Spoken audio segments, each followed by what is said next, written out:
അനേക വർഷങ്ങൾക്ക് മുന്നമേ ചൈനയിൽ നടന്ന ഒരു കൊച്ചുകുട്ടിയുടെ അനുഭവ സാക്ഷ്യമാണ് ഞാൻ ഇനി പറയാനായിട്ട് പോകുന്നത്.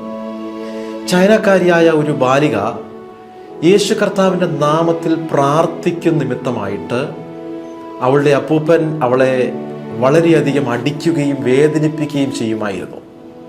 8 വയസ്സ് മാത്രം പ്രായമുള്ള ഈ കൊച്ചുകുട്ടി അനേകം മണിക്കൂറുകൾ പ്രാർത്ഥിക്കുമായിരുന്നു. പക്ഷേ ഈ പ്രാർത്ഥന ഈ അപ്പൂപ്പന് വളരെ അരോചകമായിട്ട് തോന്നുകയും ഈ ബാലികയെ ഒരുപാട് ഉപദ്രവിക്കുകയൊക്കെ ചെയ്യുമായിരുന്നു. അങ്ങനെ ഇരിക്കവേ ഒരിക്കൽ കൊള്ളക്കാർ തങ്ങളുടെ യൂണിഫോമിൽ ഒരു നഗരത്തിൽ പ്രവേശിക്കുന്നത് കണ്ടിട്ട് ആ വൃദ്ധൻ ഭയപ്പെട്ടു പോയി.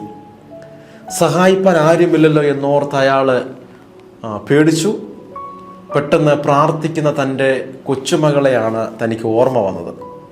അയാൾ വേഗം വീട്ടിലേക്ക് ഓടി ഉറങ്ങിക്കിടന്ന ബാലികയെ വിളിച്ചുണർത്തിയിട്ട് പറയുകയുണ്ടായി, കൊള്ളക്കാർ നമ്മുടെ സ്ഥലത്തെത്തിയിരിക്കുകയാണ്. നീ പ്രാർത്ഥിക്കുന്നവളാണല്ലോ. കള്ളന്മാർ നമ്മളെ ഉപദ്രവിക്കാതിരിക്കേണ്ടതിനും അവർ ഈ ഭവനത്തിൽ കാലുകുത്താതിരിക്കാനും നീ പ്രാർത്ഥിക്കണം. നിന്റെ ദൈവം മറുപടി നൽകുമോ എന്ന് നമുക്ക് കാണാമല്ലോ. ഒരു പരീക്ഷണത്തോടുകൂടെയാണ്, പരീക്ഷിക്കാൻ വേണ്ടിയിട്ടുകൂടെയാണ് ഈ വൃദ്ധൻ ഈ കൊച്ചുമകളോട് കാര്യങ്ങളൊക്കെ പറഞ്ഞത്. അപ്പോൾ തന്നെ പ്രാർത്ഥനയ്ക്ക് മറുപടി ലഭിച്ചാൽ രക്ഷപ്പെടാമല്ലോ എന്നൊക്കെ ഓർത്ത് ഈ മകളോട് വന്ന് കാര്യം പറയുകയാണ്. അയാൾ അവളെ മുറിയിലിട്ട് പൂട്ടിയിട്ട് 8 വയസ്സുള്ള ആ ബാലിക ആ സമയത്ത് മുട്ടുകുത്തി വളരെ ശ്രദ്ധയോടെ പ്രാർത്ഥിക്കാൻ തുടങ്ങി. അടുത്ത മുറിയിൽ ഇരുന്ന അവളുടെ മാതാവ് പ്രാർത്ഥന ശ്രദ്ധിച്ചുകൊണ്ടേയിരുന്നു. അവളുടെ പ്രാർത്ഥന ഇപ്രകാരമായിരുന്നു: സ്വർഗീയ പിതാവേ, എൻ്റെ അപ്പൂപ്പൻ എന്നോട് പ്രാർത്ഥിക്കാൻ ആവശ്യപ്പെട്ട നിമിത്തമായിട്ട് ഞാൻ സന്തോഷവും നന്ദിയുള്ളവളുമായിരിക്കുന്നു. ഇതിനു മുമ്പ് ഞാൻ പ്രാർത്ഥിക്കുമ്പോൾ ഒക്കെയും അദ്ദേഹം എന്നോട് പ്രാർത്ഥന നിർത്താനായിട്ടാണല്ലോ ആവശ്യപ്പെട്ടിരുന്നത്. ദൈവമേ, ഇത് അങ്ങയുടെ സന്ദർഭമാണ്, അങ്ങയുടെ സമയമാണ്. അവിടുന്ന് പ്രാർത്ഥനയ്ക്ക് മറുപടി നൽകുന്ന ദൈവം ആണെന്ന് ഞാൻ അറിയുന്നു. ഈ വിഷയമൊക്കെ പറഞ്ഞ് ആ ബാലിക 8 വയസ്സുള്ള പെൺകുട്ടി കണ്ണുനീരോടെ ദൈവസന്നിധിയിൽ പ്രാർത്ഥിക്കുക.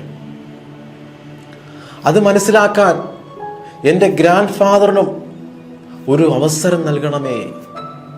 ആ കള്ളന്മാർ എൻ്റെ വീട്ടിൽ കയറുവാൻ അനുവദിക്കരുതേ. യേശു കർത്താവിൻ്റെ നാമത്തിൽ ഞാൻ അപേക്ഷിക്കുന്നു, ആമേൻ എന്ന് പ്രാർത്ഥിച്ച് നിർത്തി. അങ്ങനെ കൊള്ളക്കാരെ അവർ താമസിച്ചിരുന്ന തെരുവിൽ എത്തിച്ചേർന്നു. അപ്പൂപ്പൻ്റെ വീട്ടിലെ കതക് പൂട്ടിയിട്ടാൽ കള്ളന്മാർ തുറക്കുമെന്ന് ഉള്ളതുകൊണ്ട് തുറന്നു തന്നെയാണ് ഇട്ടിരുന്നത്. കൊള്ളത്തലവൻ ആ വീടിൻ്റെ മുന്നിലേക്ക് തൻ്റെ കുതിരയെ തിരിച്ചു വിട്ടു. ഈ നേരത്ത് ബാലിക മുറിക്കുള്ളിൽ ഇരുന്നുകൊണ്ട് വീണ്ടും പ്രാർത്ഥന തുടരുകയായിരുന്നു.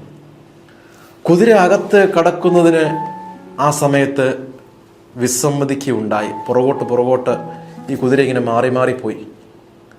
അങ്ങനെ അവർ ഭയന്ന് അവിടെ നിന്നും മറ്റൊരു തെരുവിലേക്ക് യാത്രയായി. അപ്പം ഈ മുറിക്കകത്തോട്ട് കയറാൻ ശ്രമിക്കും തോറും കുതിര ഇങ്ങനെ പുറകോട്ട് ഭയന്ന് മാറിപ്പോവുകയാണ്.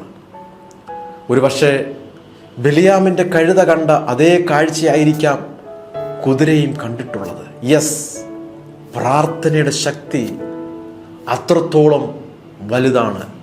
May God bless you. കൂടുതൽ അനുഗ്രഹിക്കപ്പെട്ട ശുശ്രൂഷകൾ നിങ്ങളിലേക്ക് എത്തുവാൻ ഇപ്പോൾ തന്നെ Elohim global ministry channel subscribe ചെയ്യുക, അനേകരിലേക്ക് ഷെയർ ചെയ്യുക. ദൈവം നിങ്ങളെ ധാരാളമായി